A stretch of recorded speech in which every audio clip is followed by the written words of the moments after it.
amahene nso a omo be kwai constituency omo nyina ye mo adwo ena ye delegates si ahenefo no omo nyina ye chia obia ye omo nyina adwo si omo so ATM dendenden minua yes sir ya wabusa mi eye MP Akoma FM 87.9 Kumasi. Mikui. Yeah. Akoma FM 87.9 enkane na amanfo etimikas Kwabena wo wa homfama bi sonko. Sade no bi na nka yenya ewo Bekwai constituency na nka wodi edimu ebeboa.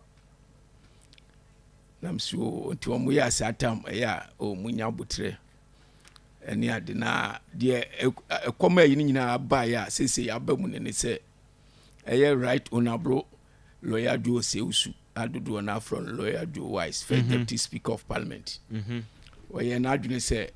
onko biem enti wonko no ti wo hono a na efomfo no eye delegates no Kwabena say lawyers wonko biem speakers wonko biem speakers wonko biem ti wo ye dey bla omuka be 2 years ene na chi ni ti omuka misi munya botre mrepan beba nti akire na pressure ne banam si ne sade a me ne na pressure ne ba he e ba me ho se chinchina pressure ne free he delegates na ho. Oh really? Oh minua me ye kasi omutie I see se wo hwe a menyu obia but se wo hwe a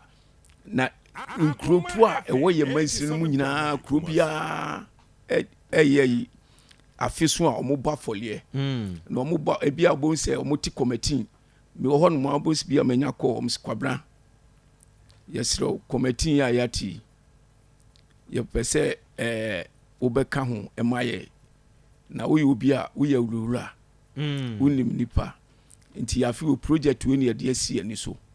ye pese oba na obeboa ye ne nyina ye twro letter ne ye di udidi anim ne ye de kope emwa efiri se do mo nsem obi ho asimo amekan ubusa sankrotuo ne nyina ye nana ekoba jasi nana kodwo jasi yewura akwasipon Mr. Kodwabra ubusa omu nyina ombeka ani yekromufui ampa anya cement kura emewura Bekwa mensinim no is almost about a bro 10,000 plus because the watchman crew we no crew we the any about na Kodwoje Kwabena na Kodwoje secret first no free say bia mi kodi anim was first we was free wo de oya no akodi anim o mbepe kakra monti na bisina 90 sa ho na mi free mi constituency no was ba sadie na oye no me fe Kwabena me fe obi anka wa ubu subsment ya se odi koye wa dia se me de ma ade na ti anka da bia na odi amanfo anim na kuro we na omo me mansinim nti cement a ayo shi ubusa sa Donyima papa yo free Donyina Donyima Donyima still complex in chensia papa ye twa pa di aboa ni nyina ewura amanse emmemu eye Bekwa mensini no ni nyina Kwabena Nyame ene di animu so hu enti eba sa no delegates ni yantimi yese ye be consulto na nanu yo so wa mahinu nson tie yo madwene se ye be consulto omo enti mitua na mo pempanifo bi kam ne yakukọ omo na ase tie koms Kwabena we de nyanya ukura na obeka ye kura ka adwene ho se ye be fro because sene wonyi obia na nso ye nkrunkru ye obi ye utimi di animu ye school force omo ye asoli force omo ye we mu hia we no abedi animu enye scan de odi bana chese wa odi usika kura ababeboa ena mlashe bedwaduma no so no ye lobby obi a wonim nipa ye rura I see di bibia ba nti sabeto ho a ade Kwabena ya tawachi ya ma go ahead bla ye na ye babo chi dom si ahene muso so omu de omu ni dada ba still ayan so ye be catch dom si aso ya tawachi nti Kwabena bra I see. eno na ahye me nkran ena ma matu sa na mo no What to sana mo di be bosome sen. adwuma ne de ma ye na esumasia be 5 months ne ne nananom ekokọ nananom e bia ne bia tukwan aman ne Yeah. ne bia tukwan ti etwen ya bia we ba ne akọ no we ba ne akọ no sa nti omu nyina aman ne nso ne nyina ena ye constituency nso no kwa na wa aman ne nso aman ne nso Parliament Chief 7 the whole Ghana mensina ekuta aman ne nko Parliament Chief enso ena ye be kwa constituency. I see. Now, serial callers na on na president. Who you to order be? Me jatu ono late last year. Late last year. I didn't hear. Na pressure no I say na eba no. Pressure no free him. So constituency one na. There be enyam constituency no kra search. Na baby na say enyoma meji ble wo mo no. Satam na fi na I say ukwa ena Kwabena eniska. No my pressure nti I say nipa ni pi ministers ni ministries ni institutions a mitimi call lobby free oba no. Oh, not me rera ho ina. Me ba me onabu oslo usu. A communication minister. Yeah. O ma police for chimi nyina. Say why in there? Say me ye me ko ye na me ti wo sa ma on medical catch say me boa yifo Serial callers. Ti me ko bia oye meeting ko bia oye meeting. And one day ko ye na and me nya botre. I'm say na bro. Ma baha aden ma betina hasa no ma me. Hey, and we run to me twan ko. I'm say me twan ko. Wonye private businessman o na me ba ho. So pa ko bi o private business and dey me fa serial callers asem me how. But so far as yen PPMP dey. Me wo right say me to demand bi come me call for. I see. And ye hon man of free ministry police. Na dey nyame so be ye. Police from one na ministry commander na dey actually. Wo hu mi was that be Kwabena Nyame boys ni be ye was that be Kwabena Kwabena blah blah blah and one me enkomodi and was say ma me say wo ye meeting by pressure o de man no ano odin to Kwabena slow to we ase minimum to ye ya boys nams de ma me ni achiremla because obodin bi say akwa bi de Kwabena timi so Kwabena Nyame no ya dwen bam timi as Kwabena Nyame nim na NPP de any ebeye wa na mpani ampa me follow ya me buy ene ho no ma that's the see that way esi 2018 say santa no abam foforo say ni aba no ha santa no pressure wo bi aso pede de kakra wo okay I see nti ye ya fe de wiase woni mi see form and one was san flow ti afede me wo ha was san buy no was Kwabena ma me no kra afede wa fele was e we solid wow na I say meeting no pressure na ba no so no na more to we solid ti en so no na fe ka de obeka bia nti me no me obi a me nsura de I see me bu nipa me wa ho brase dem age adumiduru ba bi me fa say eye party aduma say ensuo kura na o se me koso aba metimi akoso aba nti ama saa ni mo wonstrom fede adwuma deb me mfele se me ye party adwuma ba kokura ene me da form kra matietia me so na de ye pani ensa be ka me ye sanipa no what president office da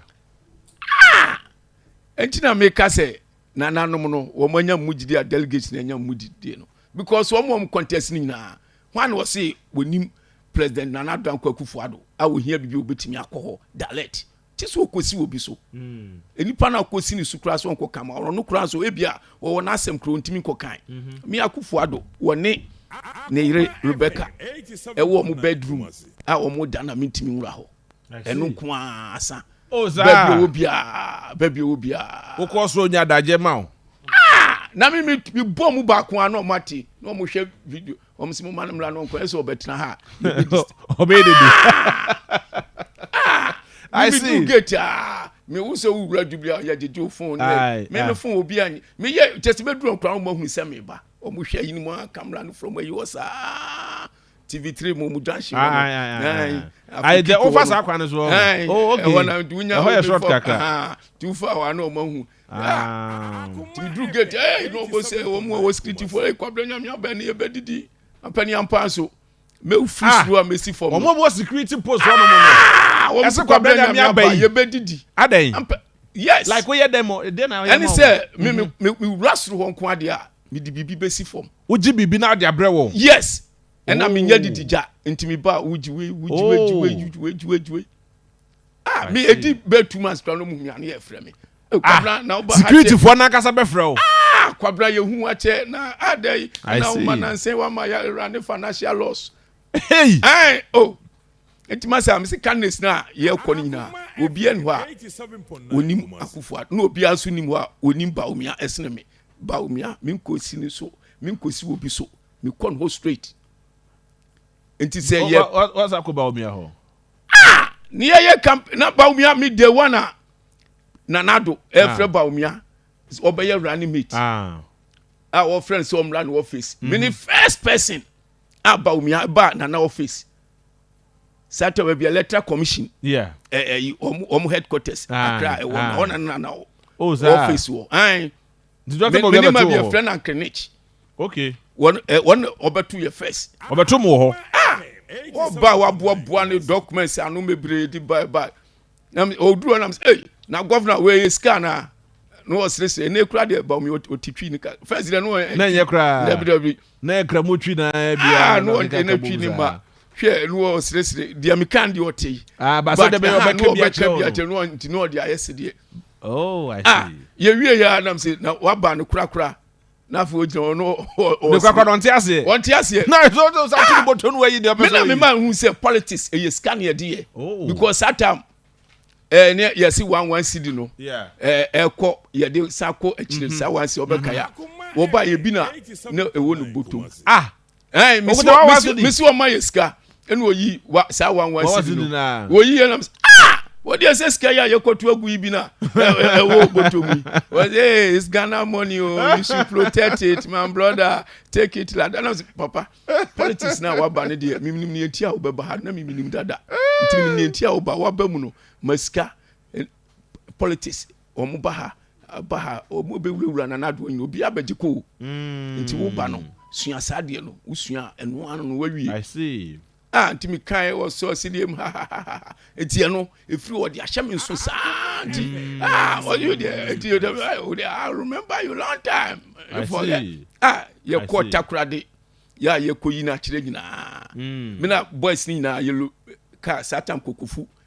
no Bantma MP that no chairman me boa no MP there be no chairman okay eti no ade office bi wo